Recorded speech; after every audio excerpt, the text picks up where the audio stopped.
All right, good evening, ladies and gentlemen. It is Tuesday, June 13th, 2023. It's 6:30 p.m. and I'm going to call the Public Works Committee to session here at the Twinsburg Government Center. Let's see, Shannon, please call the roll. Mr. Bellin? Here. Mr. Farr? Here. Mr. Post? Here. All right. Do we have any audience participation this evening? There is none. There is none. Let's see here. Next up is OPWA project. Ms. Moore. This is for the Ohio Public Works Commission applications. We are preparing 4 projects for that. Usually we only do 2 at max. The first project we are doing is one that we applied for last year, which was the Ethan's Green storm sewer outfall lining. It was the third and final project of doing from the main lake down Hawkins, down Glenwood. We did the upper, which was the emergency section, the lower section. We did not receive funding for the middle section last year, so we're reapplying for that, and I would recommend that we reapply for the next couple years until we secure that funding, and when we become at a state where I think that we need to do it, I'll let you know. We do need to do it. It's not that we're not, but when it becomes more of a critical item would before we have a failure. I think we got those areas covered, and this is just the completion of the project. The second project that you'll be seeing legislation coming before you in the next couple weeks is the Ravenna Road intersection project, which we're already committed to. We have federal funding for 80% of the funding. This is our one and only chance for getting Ohio Public Works funding because that's, you know, the time frame of everything. So it's just to try and defer or limit the amount of the local share. So we'll be going between 400 and 426,000, trying to get all those for 4 communities on board. We get pretty good scoring because we are 4 communities associated with that, and that's just trying to limit our financial obligation to that project. There are 2 new projects, and these would be the 2 new projects that we'd be basically looking at. The first one is the Tinkers Creek Interceptor Sewer, and this is a sewer that runs from Glenwood by the railroad tracks along Tinkers Creek and ties in. We're tying in the playground, by the playground area of East Idlewood Park.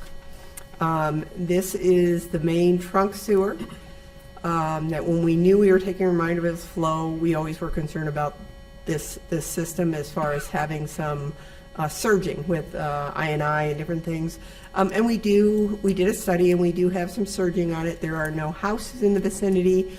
We just don't want it to come out the top of the manholes and be a problem with Tinkers Creek. So we knew this project when we eventually got Reminderville Online was going to have to be a project. So we're looking at funding. We did talk with the county today about them being a joint applicant to try and get our points up and our scoring up that, and that's about a $500,000 project for that one, and it's a dual sewer. So you're adding a line? What we're doing is what we call the hydraulic grade. It's basically what the pushback on the line causes either the sewer to fill up and manholes to start to rise. And in that area, we start to get the manholes starting to rise in a high flow situation because of the backup. And we want to keep that from ever exiting a manhole. So what we're running is we're running a parallel sewer.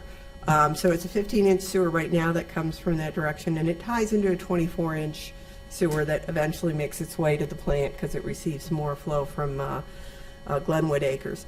So we're proposing to put a parallel sewer in as opposed to just increasing the size of it. It makes it easier to construct.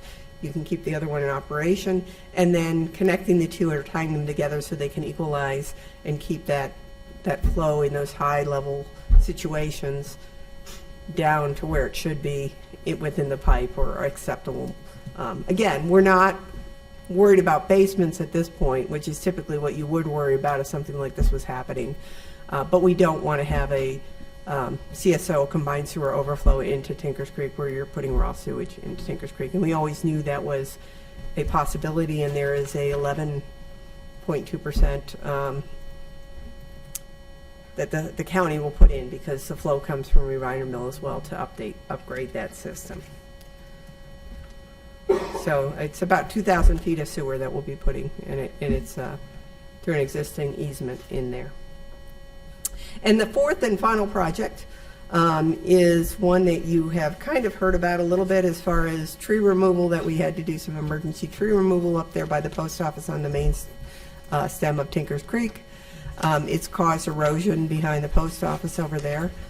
There is a sanitary sewer that runs and carries a lot of the sewage coming out of the industrial area, runs to 82, but it runs parallel to Tinker's Creek, 82, and a pump station at Baldwin Park.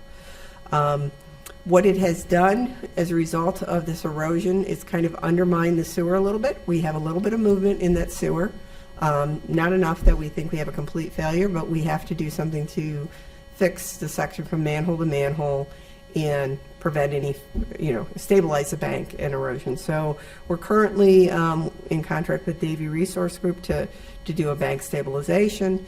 We're also going to have to replace a section of the pipe from manhole to manhole. Now this sewer is well over 50 years old. I mean, it was the original sewer put in. It was lined probably 30 years ago.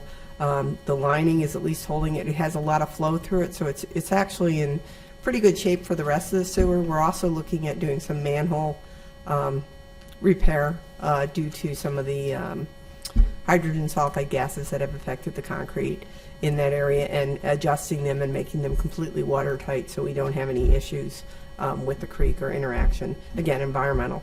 I do not have a project on that, a project cost on that. I think we'd probably just be looking at a smaller portion because Ohio Public Works is geared towards wastewater, water lines, roads, not bank stabilization projects. What we will be doing is applying also for a 319 grant once we get further along to see if we can blend dollars together, but we will be looking for a chunk of money if possible. The grant doesn't mean we'll get funded, but that's our hope. So those will be the projects you'll be seeing coming in legislation in the next few weeks. So that kind of completes that section. And if I just roll to the next agenda item, which is kind of just a project update, unless you got questions. So what is the size of the 182? What is the size of that sewer that you're looking to replace? It's a 15 to an 18. It modifies, it changes in that vicinity. So it's yeah. Okay.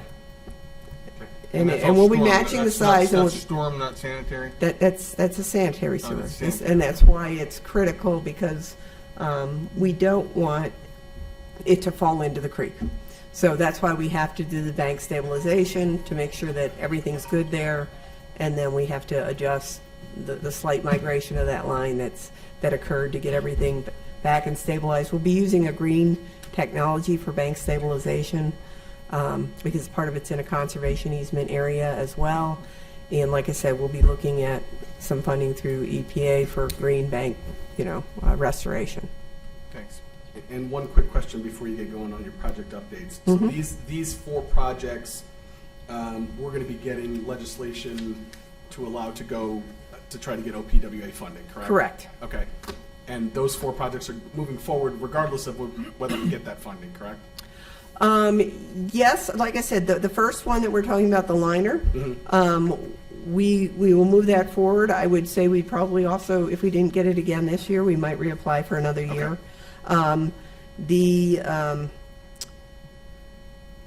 The Tinkers Creek Interceptor Sewer, which runs through East Idawood Park area, does have the wastewater treatment plant. A little nervous about, when we get that drastic I&I flow, is it going to be a problem where we're going to actually breach? We have not breached, but we do get pretty high up in that manhole as far as sewage. So we just don't want to get into a situation where all of a sudden we have an issue with the EPA and raw sewage is going into our creek. So it's more environmental. So I would say we'd probably move forward with that one, and same with the stream bank stabilization. We would move forward with that one. And then the Shepherd Road is already going with 80% federal funding for the roadway project. So it's just a... Thank you. All right, next up is project updates. Okay, we have a number of projects going on. We'll start with the Dorridge project since that started first. We have the roadway starting to come back together. They'll be stoning it and asphalting it.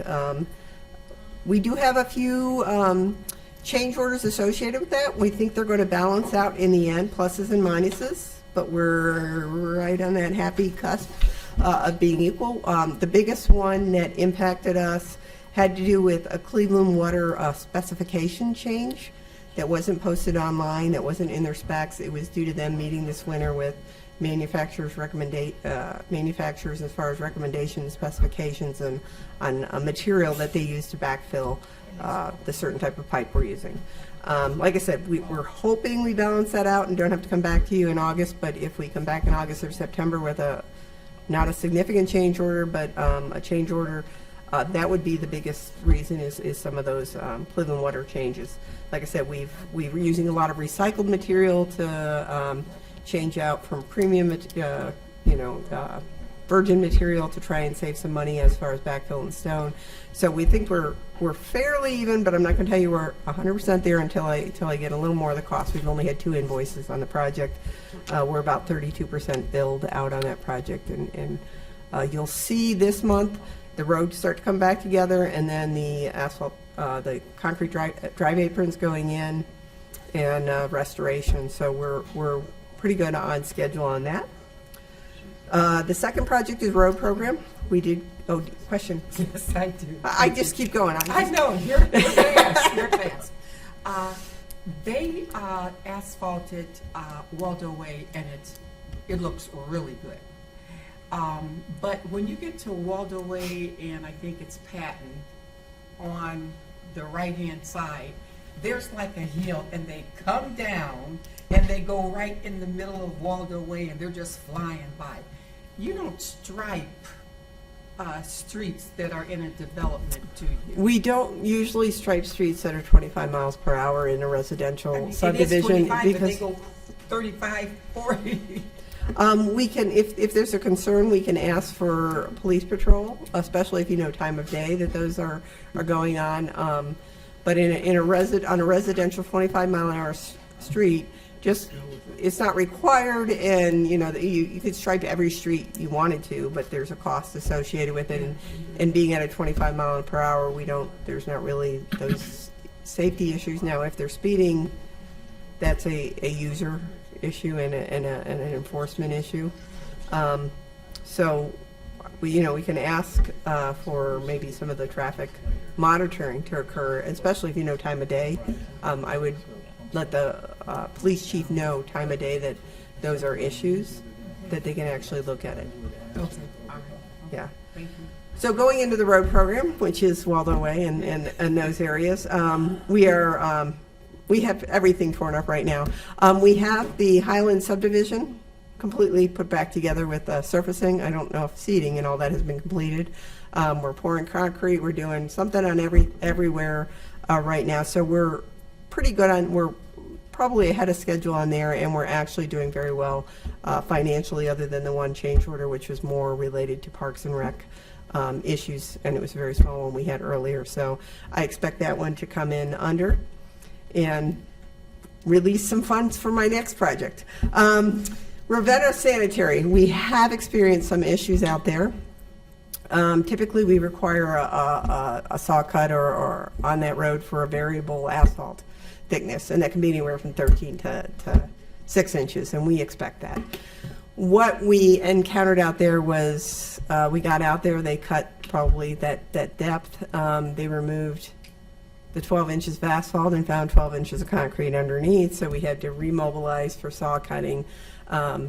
Those issues, there being such a small project, there isn't much I can wiggle around for pluses and minuses. So there probably will be a change order coming in there.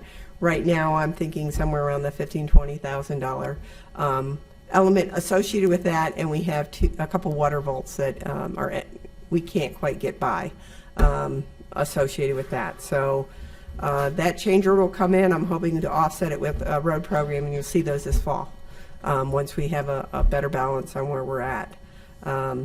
We did have a water line leak over there today as well, so if you're hearing anything over there. So it's been nothing but fun so far since we started that a couple weeks ago. Cannon Road, which is slotted to be done in July. You should see signs go up in the next couple weeks.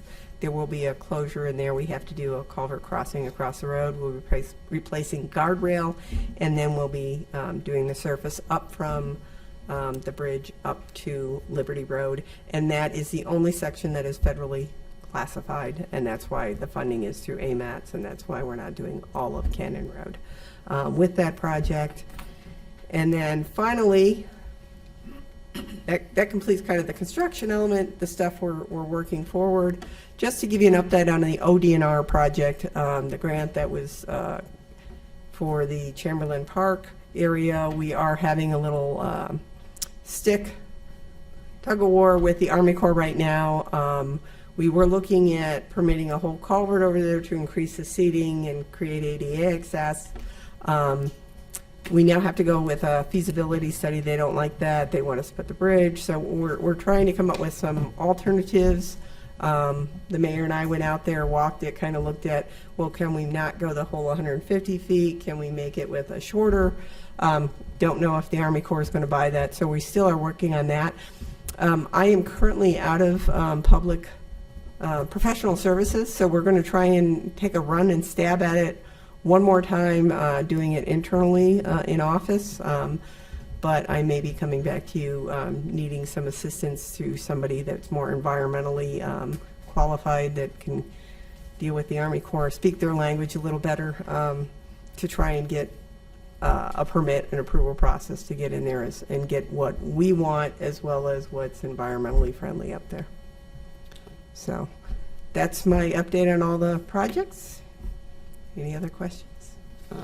For that particular project, at this point, is it fair to say that, I mean, that's not going to happen this year, correct? The playground might go in this winter. Okay. So the playground, I'm submitting that to ODNR in the next couple weeks, that get their blessing on that, how we're entering into contract on that they're good with that. It also includes the restroom, which Service and Parks and Rec is in the process of getting designed. That will go to Planning Commission, public hearing, planning ARB, it has to get through those process. I'm hoping it's probably going to be bid in January. I would love to bid it at the end of the year and be started in February. Realistically, based on where we are on schedule, it doesn't mean that it can't be done before June 1st, and we're behind in the culvert anyway in terms of what we've got. So in speaking with Jen, I said, our first concert next year might just be the Pops on 4th of July, because there's a lot of things that you can't put people on grass. We're looking at some sod. We're looking at ways to speed the process up, but it's combining those things together. In the culvert project, and ADA access is also tied to Liberty Road, pond, and dirt removal and all that type of stuff. So right now there's a lot of balls in the air on that. Daisy? Thank you. Do you look at playgrounds in different areas of the city? I did not, but Public Works and Parks and Rec have a plan put together, and I can't speak to that plan, so I don't know if the mayor has any more or what. I know that they've gone and evaluated, and they're putting together a plan, and she'll be presenting an overall plan how to do that segmented over a number of years, but I have no idea what that plan entails. Okay, because there's one playground on Sharon Brook.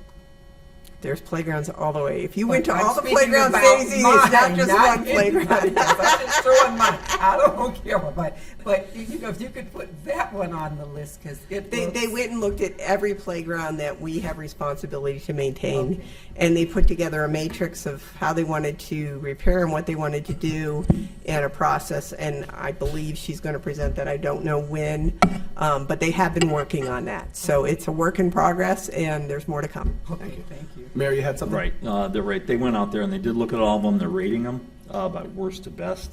And what they're going to do is the plan is to take one a year and rehab one a year, because it's just cost prohibitive to try to do more than that when you're looking at all new equipment and new surroundings with the playground, new plantings and things like that. So it's going to be one a year. And so this year it's going to be the one up there that Amy just spoke about, up by Rock the Park.